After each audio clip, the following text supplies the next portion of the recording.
Le sujet qu'on regarde, c'est une suite en cours de tous les thèmes, puis à chaque semaine, on va voir des suites qui vont nous aider à approfondir.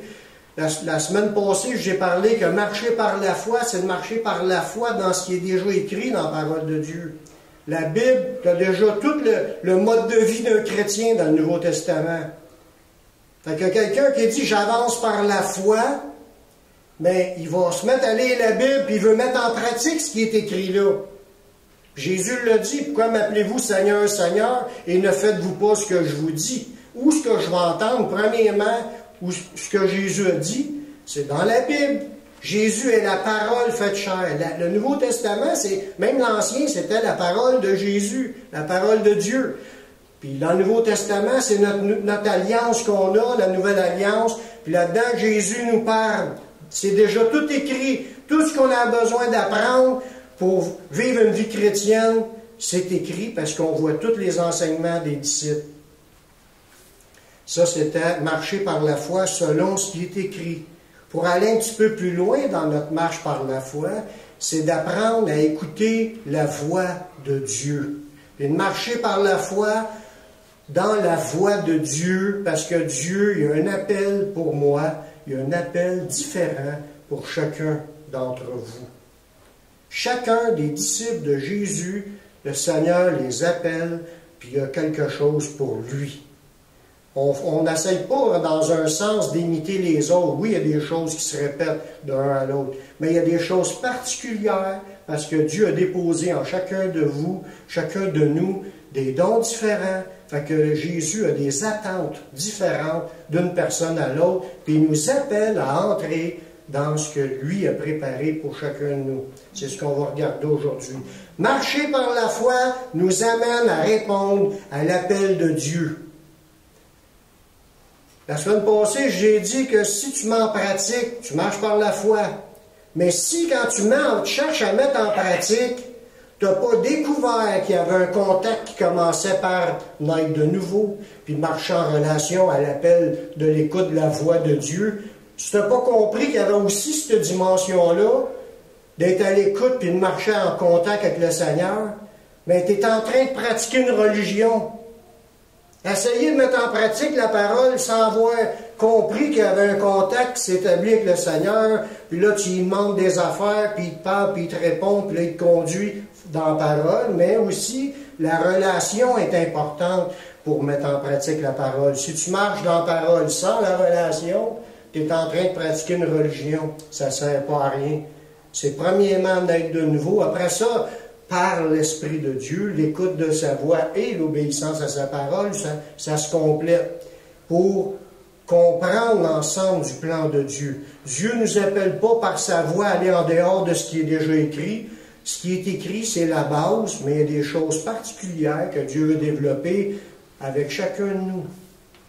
Un enfant de Dieu doit aussi apprendre à écouter la voix de Dieu. Tu as écouté la parole, c'est 100% vrai. Tu as aussi écouté la voix de Dieu qui est 100% vrai. Mais tu ne peux pas dire non plus que tu marches 100% dans l'écoute de la voix de Dieu sans ouvrir le livre et de comprendre c'est quoi sa parole. Parce que là, si tu écoutes une voix qui t'emmène en dehors de ce qui est écrit, tu vas faire fausse route. Tu vas suivre d'autres voies. Une vie pleine de fruits est pour ceux qui sont à l'écoute de Dieu. Il faut développer ça. Tu veux être rempli de fruits? Sois connecté premièrement. Les brebis qui ont entendu la voix du Seigneur, ils ont commencé leur marche avec lui et le berger les conduit au dehors. Et il marche devant elles. Ça, c'est quelque chose qu'il faut savoir. Quand tu as donné ta vie au Seigneur, il y a quelqu'un qui marche au-devant de toi. On l'a chanté tantôt. On est plus que vainqueurs parce que le roi des rois marche au-devant de son peuple. C'est Jésus qui marche au-devant de nous. Les combats qu'on mène, c'est des combats que Jésus nous donne la victoire. Donc, il fallait qu'on demande au Seigneur de participer à nos combats. Dans Jean 10, 3, 5, ça dit, en parlant de Jésus, qui parlait de sa relation avec ses brebis, que lui, il est le portier, puis en même temps, il est le berger, puis il rouvre la porte à ses brebis. Il dit, le portier lui ouvre la porte, les brebis entendent sa voix. Là, tu entends la voix du Seigneur qui t'appelle, qui t'attire. Il faut que tu acceptes Jésus, tes pécheurs. Faut que tu demandes pardon. Jésus est mort sur la croix, pardonner tes péchés. Il est en train de te parler pour t'amener à te repentir, pour que tu l'acceptes. C'est la voix de Dieu qui t'attire, là. La personne n'est pas encore une brebis, mais il l'attire, puis il nous appelle par notre nom. C'est un appel personnel qui nous appelle à prendre position pour Jésus, de reconnaître que c'est lui qui est rendu le Sauveur, le Seigneur. Il dit, le portier rouvre et les brebis entendent sa voix. Il appelle par leur nom les brebis qui lui appartiennent. Il les conduit dehors. Il faut qu'il nous sorte du contexte qu'on est en train de vivre. Quand on vient à Jésus, notre vie fait dur. Nous sommes calés dans le péché par-dessus la tête, dans les souillures, détruits, démolis par le monde et tout. Il faut qu'il nous sorte de là. Il nous rouvre la porte, il nous appelle. T'entends sa voix, il t'attire. Tu vas là à l'église, tu te sens interpellé. C'est lui qui est en train de faire là. C'est pour ça qu'il ne faut pas hésiter d'inviter des gens à venir visiter l'église. Tu les invites à venir s'asseoir, puis de laisser le Seigneur faire son œuvre. C'est le Seigneur qui va faire une œuvre pendant la louange, pendant la prédication. Puis là, il attire les gens par le nom. Il va aller chercher, il va leur offrir de les sortir de là. Il faut faire confiance que c'est le Seigneur qui fasse là. Puis il l'a fait avec nous, moi il l'a fait avec moi, puis j'espère que vous avez réalisé qu'il l'a fait avec vous. Sa voix, il parle. Puis là, il a fait un œuvre pour que vous l'acceptiez. Lorsqu'il fait sortir toutes ses propres brebis, il marche devant elles. C'est ça qu'on a vu dans le chant tantôt. Il dit, le Seigneur, c'est le roi des rois. Nous sommes l'armée du Seigneur. Puis devant l'armée du Seigneur marche le roi des rois. Jésus marche au-devant de nous. Puis les brebis le suivent parce qu'elles connaissent sa voix. Il y a une relation qui se développe. C'est ça qu'il faut apprendre à développer, à être à l'écoute de sa voix.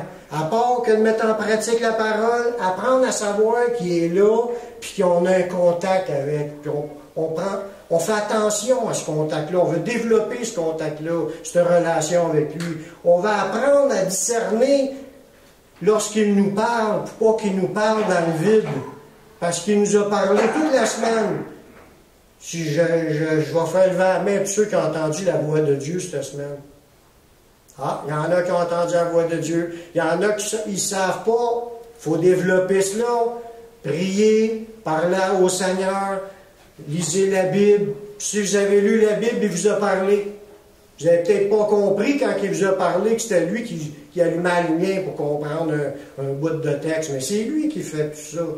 Il allume les lumières pour qu'on discerne sa parole. Une caractéristique des personnes qui marchent par la foi savent d'où viennent leurs forces et leur avancement, puis ils sont à l'écoute. Quand tu marches par la foi dans les écrits nous révèlent qu'il faut aller à Jésus. On va à Jésus, là, un contact qui commence avec le Seigneur. Puis là, tu réalises que ta vie a commencé à changer. Pas parce que tu es meilleur, pas parce que tu es plus fin, à cause que c'est le Seigneur qui a commencé ce travail-là. Puis là, il nous modifie, il nous transforme. On reconnaît que c'est lui qui fait l'œuvre en nous. Puis quand tu reconnais que ça vient de lui, ça te pousse à vouloir continuer à en vouloir davantage. Parce que si tu ne le réalises pas, tu vas négliger cette dimension-là dans ta vie. C'est la plus importante pour ton changement. Si tu négliges de parler au Seigneur, tu es en train de faire une religion. Tout se passe dans ta communion avec lui.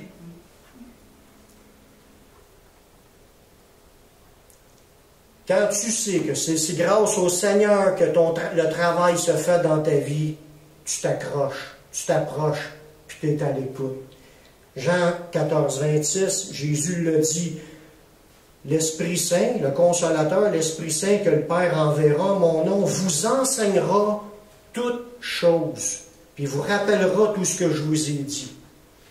Tout ce qu'on a appris de chrétien, de vérité, de biblique, appelez ça comme vous voudrez, tout ce que vous avez appris, que vous savez qui est vrai, c'est le Saint-Esprit qui vous l'a montré. On n'a aucune gloire. On ne pourra pas percevoir rien du monde invisible si ce n'est que c'est le Saint-Esprit qui nous montre toutes choses. La minute qu'on se pense fin, puis qu'on se dit, moi, je suis assez intelligent, j'ai compris ça. La minute qu'on est rendu là, on est déjà dans le péché et dans l'erreur, puis on est en train de s'égarer.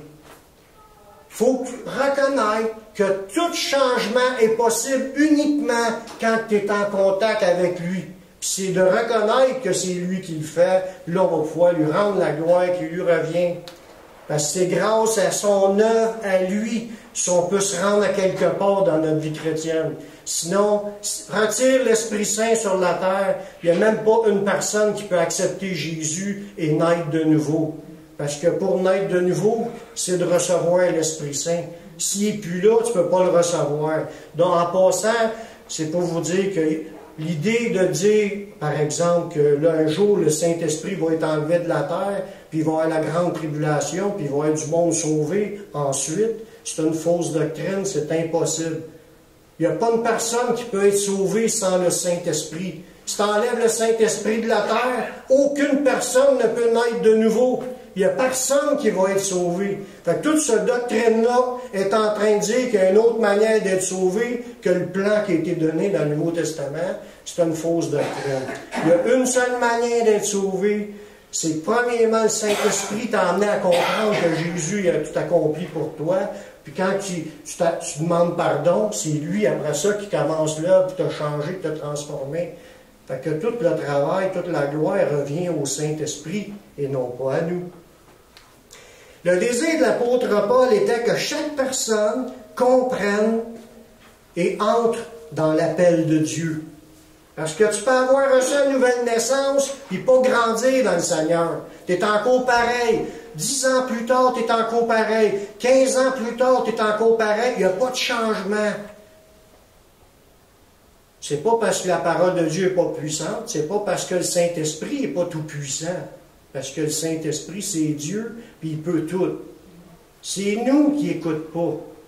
Le seul à blâmer, c'est nous-mêmes. C'est pas les autres. Ou si je dis, mais c'est de sa faute du pasteur, il est trop petit, trop grand, benonnant, il est blond, il est gris, peu importe les excuses qu'on mettra sur le pasteur, il se répète, il n'est pas bon, il est ici. On pourra dire n'importe quoi, c'est les autres. C'est pas la faute des autres, c'est notre faute à nous-mêmes, puis on a à se repentir, puis on a à se prendre en main, prendre notre vie en main. Comme nos parents nous ont mis devant, on m'emmenait un coup de pied en arrière, puis ils va travailler, gagne ton argent, puis il faut que tu te prennes en main. Et à un moment donné, tu es supposé de te prendre en main quand tu grandis. Tu ne peux pas rester au biberon toute ta vie, même à 30 ans, puis tu as encore besoin qu'on te plug le biberon. L'apôtre Paul, lui, dans Éphésiens, le chapitre 1, le verset 16 à 18, il dit, il combattait en prière, demandant Dieu d'agir dans cette église-là. Il dit, je rends grâce pour vous, sans cesse je rends grâce pour vous, faisant mention de vous dans mes prières. C'est à quoi le sujet de sa prière? Afin que le Dieu de notre Seigneur, Jésus-Christ, le Père de gloire, vous donne un esprit de sagesse, de révélation dans sa connaissance, et qu'il illumine les yeux de votre cœur pour que vous sachiez quelle est l'espérance qui s'attache à son appel. Fait que sa prière était, Seigneur, fais-leur comprendre c'est quoi tout ce qu'il y a au bout de son appel. On a été appelés. Il ne faut pas oublier qu'on a été désappelés. Il a dit, viens. On a répondu. On est tous des gens qui ont répondu. On est tous là en train d'écouter. Puis là, il nous dit encore, viens. C'est un appel, mais j'ai besoin de grandir dans la révélation, la connaissance, qu'on puisse être éclairé. Puis il faut grandir dans tout cela. C'était sa prière, puis il priait pour que tout le monde grandisse. Parce qu'il ne faut pas négliger cela. Il y a de quoi de big qui s'en vient après, d'éternel. Il faut être sûr d'être là. Puis c'est en marchant par la foi, persévérant par la foi, dans la foi, marchant dans la communion avec le Seigneur. Chacune des brebis, une fois que tu as réalisé que tu es appelé, là, vous avez à cœur, disons que vous avez à cœur de tout avancer pour le Seigneur un matin. Amen. Gloire à Dieu, c'est ça que je pensais. Chacune des brebis doit marcher selon leur capacité qu'ils ont reçue du Seigneur. Il n'y a pas de compétition entre nous. Il nous appelle, il nous a donné des dons, des capacités différentes. On a tous des tâches différentes. On doit marcher avec la force que le Seigneur nous a donnée, dans les capacités qu'il nous a données. Il faut être fidèle à ce qu'il nous a déjà confié.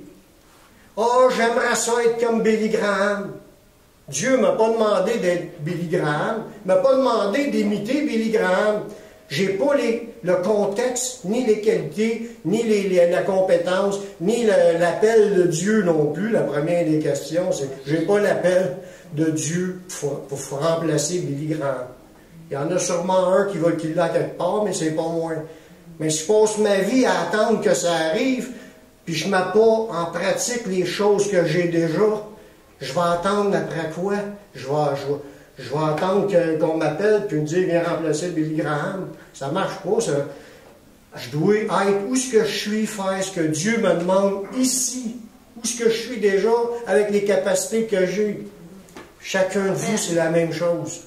Vous avez tous des tâches et vous ne remplacez pas personne. Vous êtes la personne que Dieu a choisie dans le rôle qu'il vous a appelé, et vous a donné la force que vous aviez besoin pour être fidèle. Mais c'est à vous de répondre et de faire ce qu'il vous demande. Dans 1 Corinthiens 7, 17, ça dit seulement que chacun marche selon la part que le Seigneur lui a faite, selon l'appel qu'il a reçu de Dieu. C'est ainsi que je l'ordonne dans toutes les églises. On marche dans l'appel de Dieu selon ce que tu l'as reçu. Tu te sens attiré, tu as des capacités de faire. Dieu t'appelle à servir dans ce que tu es, dans ce que il t'a déjà confié comme capacité. Sans se comparer, parce que des fois, si on se compare, on se pense bien bon. Des fois, on se pense, moi, qu'on ne l'a pas. T'sais? Parce que des fois, on peut se penser bien bon en se comparant. Des fois, on peut se penser, je suis pas assez bon, je ne pourrais jamais rien faire. Il ne faut pas se comparer. Tu as cette voix-là, c'est celle-là que Dieu va entendre quand tu chantes. C'est la voix qu'il t'a donnée, c'est celle-là qu'il voulait entendre. Dis pas, j'aurais aimé avoir la voix de Céline Dion. C'est vrai, tu ne l'as pas, la voix de Céline Dion. Mais si tu n'as pas la voix... Quand Céline Dion chantera pour Dieu, c'est cette voix-là qu'il voulait entendre pour Dieu, de elle. De nous, on chante avec la voix qu'on a. Amen. Il faut comprendre qu'on a notre rôle qui est important dans les capacités qu'on a sans se comparer. On répond à l'appel de Dieu. C'est un appel de Dieu de venir le louer ici.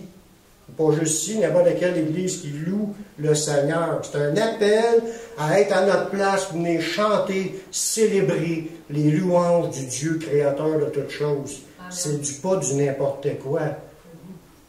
On était conviés à quelque chose de grandiose, d'être là en train de célébrer Dieu, un sur même pas 1000 au Canada, de sauver, puis qui est là, 1 sur 1000 qu'on ait choisi, peut-être 1 sur 10 000. C'est nous, on est appelés à venir le louer et l'adorer, puis ça va demeurer pour l'éternité. Marcher par la foi peut nous amener dans des grands changements de direction dans notre vie.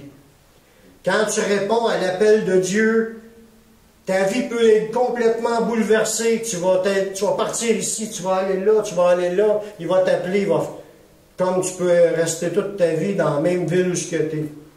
On prend l'exemple dans Hébreux 11, les versets 8 et 9, comme d'Abraham qui a marché par la foi. Ça dit, c'est par la foi qu'Abraham obéit à l'appel de Dieu en partant vers un pays qu'il devait recevoir en héritage, puis pour sa descendance. Il partit sans savoir où il allait. Y a-t-il du changement là-dedans? Il quitte son confort, il est installé, il avait toutes ses bébelles, dernier cri dans le village où il était, dans la ville où il était. Il a tout quitté parce que Dieu l'a appelé. Tu peux être appelé à faire des changements comme tu peux être appelé à rester au même endroit. C'est pas grave, du moment que tu es à l'endroit où il veut. C'est par la foi qu'il vint s'établir dans une terre promise comme dans un pays étranger, habitant sous des tentes, ainsi qu'Isaac et Jacob, héritiers avec lui de la même promesse. Voyez-vous, des fois même tu peux être obligé de vivre dans des tentes quand tu avais ta propre maison. Des fois, ça se peut que Dieu t'appelle à changer d'endroit, puis ça réduit ton confort. Il y a un prêt à payer des fois. Il y en a qui ont tout perdu parce qu'ils ont accepté Jésus. Ils ont perdu le bien tout. Parce qu'il y a eu des persécutions, puis la chicane, la division, même dans le couple. Des fois, les vies sont changées. Mais il faut que tu répondes à l'appel de Dieu. Dieu t'a appelé, tu y vas, tu fais confiance au Seigneur, tu avances. Peu importe ce qui arrivera. Quand tu es prêt à marcher par la foi, tu avances. Tu écoutes la voix de Dieu, tu as une conviction, tu sais, tu suis ton chemin avec lui. Ce que Dieu s'attend de chacun de nous est que nous soyons trouvés fidèles.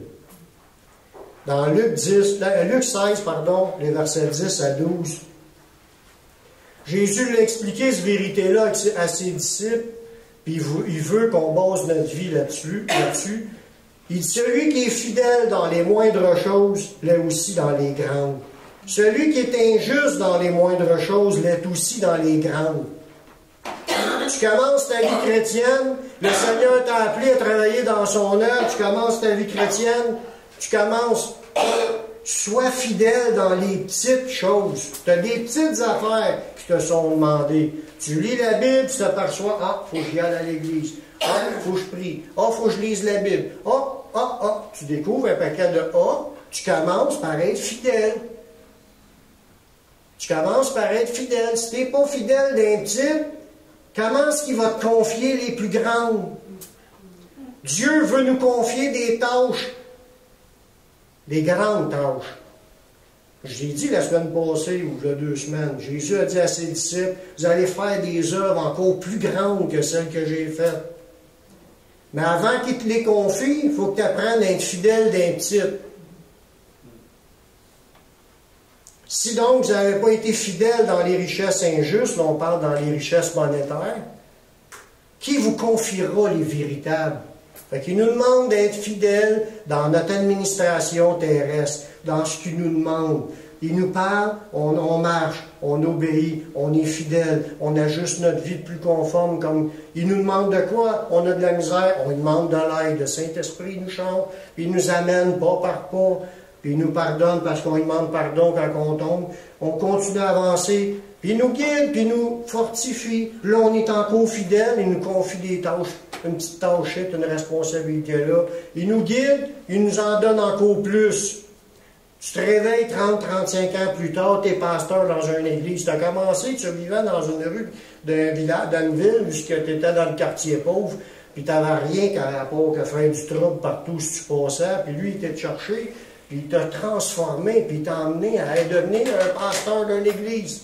Mais ça, c'est en temps de temps.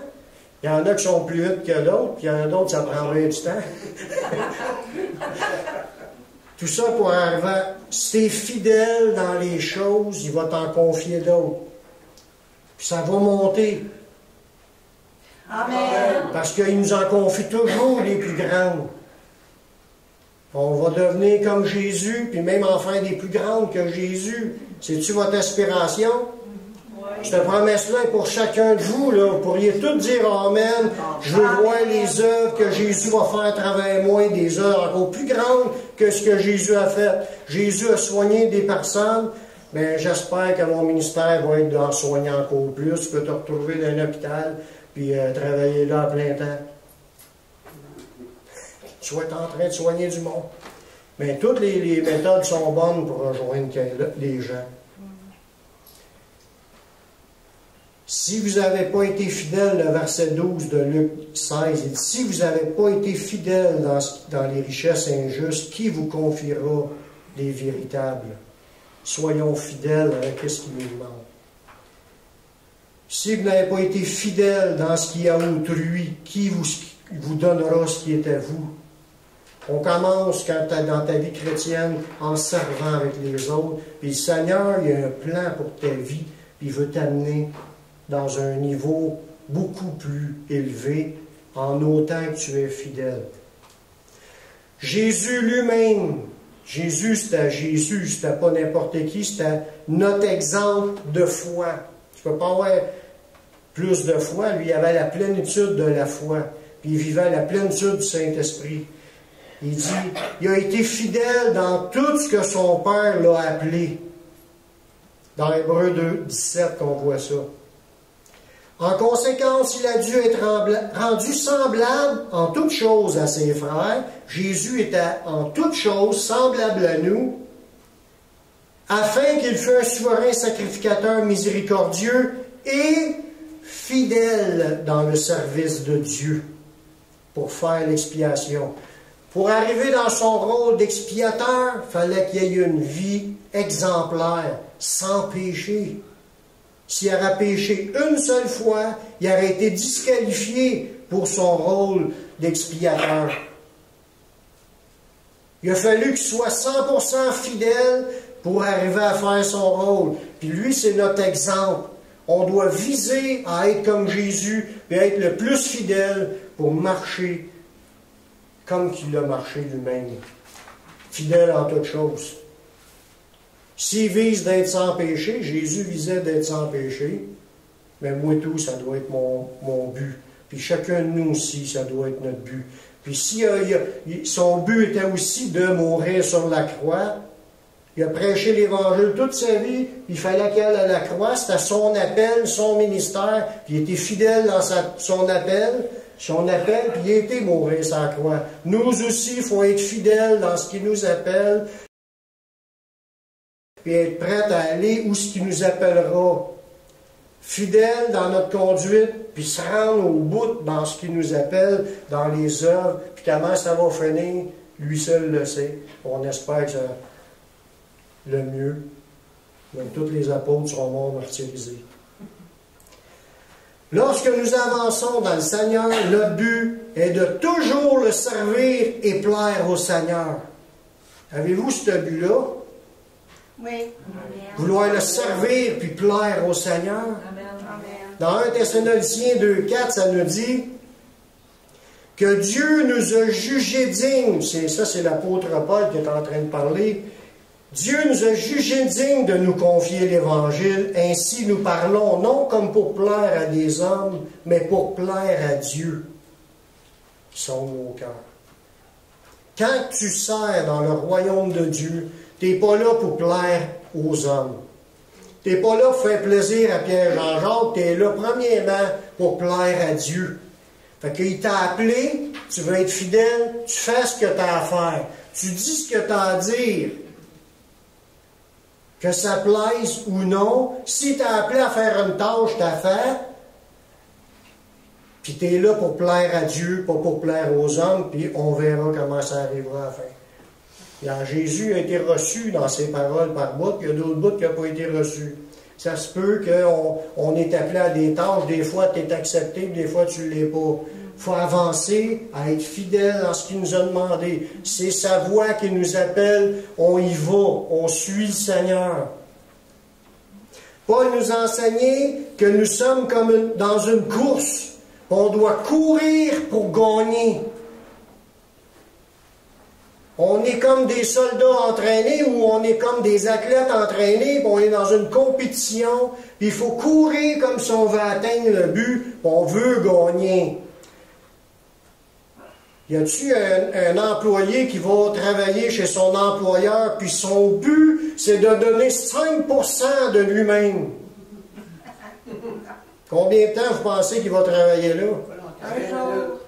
J'espère que tu es engagé, tu veux donner 100% de tes capacités, ou bien tu donnes 20% de capacité à chaque jour, ça 100% dans la semaine. Non, mais tu ne splits pas ton effort. Tu donnes de ton 100% chaque jour.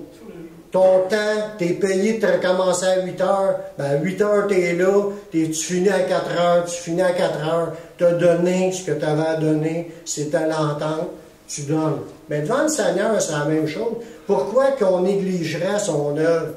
Puis il y a des réunions, il y a des activités. On ne veut pas être là. On sait-tu donner? Non. Oui, on s'est donné. On veut se donner. On s'est donné au Seigneur. On veut être dans son activité. Puis il nous demande d'aider, de participer, de s'impliquer, faire avancer son royaume. Quand les derniers brebis vont rentrer, c'est là que Jésus va revenir. Si on néglige notre travail, mais c'est soit que les autres qui ont le double d'ouvrage à faire, ou l'ouvrage ne se fera pas, puis ils vont être obligés d'aller en chercher d'autres, d'une autre équipe ailleurs, qui vont être obligés de venir chercher les fruits à collecter. Puis c'est eux qui vont avoir la récompense, puis nous, la honte de ne pas avoir fait ce qu'on n'avait pas fait, qu'on avait à faire, qu'on avait été appelé à faire. On est des engagés, on a ceux qui ont le fonds de pension le plus élevé qu'il n'y a pas. Un disciple de Jésus, on est de ceux qui ont le fonds de pension le plus élevé qui n'existe pas. Un fonds de pension avec des dividendes éternels.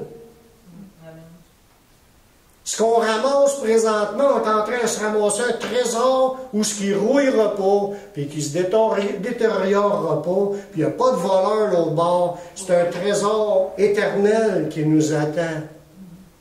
Amen. Y a-tu de l'enthousiasme? Y a-tu de... Moi, Alléluia!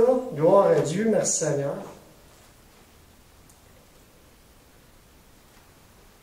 Pour dire qu'on est dans la course, Paul, en Philippiens 3,13, il dit « Frère, je ne pense pas de l'avoir saisi, mais je fais une chose, oubliant ce qui est en arrière, me portant vers ce qui est en avant, je cours vers le but pour remporter le prix de la vocation céleste de Dieu en Jésus-Christ. » Lui, c'était « On avance, le Seigneur. Je tombe, j'ai fait des erreurs. » Oui, on a fait des erreurs. On en a fait. On demande pardon au Seigneur, on ne reste pas attaché à l'erreur, puis rester comme non, j'ai fait une erreur. Non, oubliant ce qui est en arrière, on regarde vers en avant, puis on avance. On continue, on persévère, on ne lâche pas, on répond à l'appel de Dieu, on fait les œuvres que Dieu a mis devant nous autres. Il dit, nous donc qui sommes parfaits, ayons cette même pensée. D'oublier ce qui est en arrière, puis regardons ce qui est en avant, puis de courir pour remporter le prix. Ayons, tout le monde, qui on est parfait en Jésus-Christ, parce que Jésus a payé pour nous, mais ayons la même pensée. Si vous êtes dans un autre point d'avis, là, ben Dieu vous éclairera là-dessus. Le danger dans tout ça, c'est de se relâcher dans notre course, puis de vouloir rester et faire du surplace, ou du reculer, du retour en arrière. Parce que juste 2 versets plus loin de ce que je viens de vous lire, le danger, c'est de ne pas prendre au sérieux ce genre d'exhortation-là. Puis ceux qui n'écoutent pas, qui ne prennent pas ça au sérieux, ils risquent qu'ils ne finissent pas la course. Ils vont retourner, puis ils vont rétrograder. Parce que 2 versets plus loin, dans Philippiens 3, 18 et 19, il dit, il y en a plusieurs qui marchent en ennemis de la croix de Christ. J'en ai souvent parlé, j'en parle encore en pleurant. Leur fin sera la perdition. Il parle à du monde qui n'ont pas suivi la course, qui n'ont pas persévéré dans la course. Au lieu de laisser faire ce qui est en arrière et qu'on s'en allait en avant, ils ont resté là dans le blocage, ou ils ont reculé. Ils ont dit c'est trop. Ils lâchent. Ils ne veulent pas courir. Il aiment mieux profiter de ce qui est autour. Mais il faut marcher pour le Seigneur, persévérer, parce que tu peux être rétrogradé. Le Seigneur, il est maître de tout et de notre vie. On lui a donné notre vie. On lui appartient, puis merci Seigneur qu'il l'a dans sa main. Puis tant que tu veux qu'il s'occupe de toi, il va s'occuper de toi, il va prendre soin de toi, il va pourvoir, il va te protéger, il va te bénir. Puis quand tu es dans sa main, c'est lui qui ouvre puis qui ferme les portes dans ta vie. Il mène ta vie. Tu lui as donné, tu écoutes sa voix, tu l'entends, tu le suis, il t'a dans sa main, tu marches avec lui. Puis Dieu, dans l'Apocalypse 3,7, ça dit, voici ce que dit le Saint, le véritable, celui qui a la clé de David, celui qui ouvre et personne ne fermera, celui qui ferme et personne n'ouvrira. C'est quand il tient dans sa main, il n'y a personne qui peut t'empêcher d'avancer ou si lui décide de t'arrêter, tu ne peux pas marcher, tu ne peux pas continuer. C'est lui qui va te guider à gauche, à droite, dans le chemin où tu vas aller, puis il va t'ouvrir les portes que Dieu a déjà préparées pour toi. Pour ceux qui sont fidèles, parce que c'est toujours une question de fidélité, Dieu ouvrira toutes les portes nécessaires pour ta vie. Dans Apocalypse 3:8, il dit, « Je connais tes œuvres. Voici parce que tu as peu de puissance, tu as gardé ma parole, tu n'as pas renié mon nom. J'ai mis devant toi une porte ouverte que personne ne peut fermer. » Quand tu marches avec le Seigneur, tu es fidèle, tu restes ferme, tu suis sa parole, tu es dans sa voie, son chemin, tu l'écoutes, tu suis son appel, il va t'ouvrir des portes, puis la bénédiction, toutes les portes que tu as besoin dans ta vie, les portes que lui veut que tu aies, il va te les ouvrir, puis il n'y a pas personne qui va être capable de t'empêcher. Puis à la fin de notre vie, le Seigneur va évaluer notre obéissance, puis il nous bénira, et chacun recevra de Dieu selon sa foi. Dans Matthieu 25, le verset 21, Jésus a parlé à ceux qui étaient fidèles. Il a dit, « C'est bien, bon et fidèle serviteur. Tu as été fidèle en peu de choses, je te confierai beaucoup. Rentre dans la joie de ton maître. » Ça va être quelque chose. Mais qu'on arrive devant le Seigneur, puis tu as été fidèle, tu n'as pas abandonné, tu as persévéré. Ça n'a pas été facile, mais Dieu t'a ouvert les portes, tu répondais à son appel, tu écoutais sa voix, tu marches avec lui, tu gardes la parole. Dieu reconnaît. Si Dieu n'est pas aveugle, là, si nous, on est capable de discerner et de voir qu'il y a des gens qui marchent par la foi, Dieu, quand ils sont même le cœur, il voit qu'on marche par la foi, puis il voit qu'on est on répond à son appel, c'est lui qui nous a appelés. Il va dire, viens, bon et fidèle serviteur, rentre dans la joie de ton maître. Ça va être quelque chose de spécial quand que le Seigneur va nous regarder. La face qu'il va nous faire. J'espère que c'est un sourire.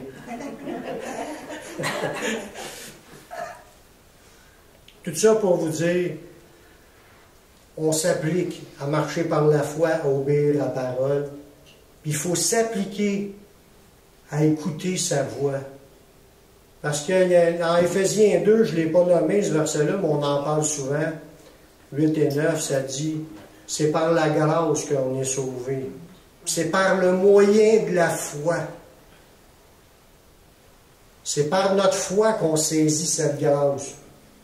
Il ne sait pas par les œuvres afin que personne ne se glorifie pour être sauvé. Mais après ça, le même verset continue, car nous sommes son ouvrage. C'est lui qui a commencé à travailler en nous. Nous sommes son ouvrage, ayant été créé en Jésus-Christ pour de bonnes œuvres que Dieu a préparées d'avance afin qu'on les pratique. Fait que notre salut, c'est pour rentrer dans les œuvres que Dieu a déjà préparées pour moi, pour chacun de vous. Dieu a des œuvres qu'il a préparées pour vous. Écoutez l'appel de Dieu. C'est pas écrit dans des versets, va témoigner le gars qui est en face. Oui, c'est écrit d'aller évangéliser. Mais si tu as le mal à cœur, c'est un appel pour toi d'aller là. Ben, il faut qu'il te le dise par sa voix. C'est pas sortir des Écritures, c'est d'être plus spécifique. De nous dire à chacun d'entre nous, fais ci, fais ça, va ici, va là. Là, pendant que tout le monde répond à l'appel, Dieu travaille avec un paquet d'œuvres locales où ce que nous sommes installés. Il y a un plan pour atteindre Beauharnois et les environs, et Montréal, et les environs. Puis Dieu, il nous utilise. Il rouvre des portes que personne ne peut fermer. Et quand on va arriver au bord, il va être fier. Prions. Seigneur, je te remercie pour ta parole, pour nous amener à marcher à l'écoute de ta voix. Seigneur, je l'avoue, je le confesse, qu'on est souvent on ne voit pas, on n'entend pas, on ne comprend pas. Je te demande pardon, Seigneur. Je te demande d'ouvrir nos yeux, nos oreilles encore plus grandes, à être attentifs à tout ce que tu peux mettre dans notre pensée ou dans notre cœur, puis qu'on réponde à ta voix, qu'on avance dans ce que tu nous demandes. Ouvre nos yeux, nos cœurs, et surtout notre intérêt à vouloir obéir, à vouloir marcher, à vouloir faire ce que tu nous demandes. Il y a juste ton esprit qui peut nous amener. On remet toutes nos vies entre tes mains, dans le nom de ton Fils Jésus. Amen.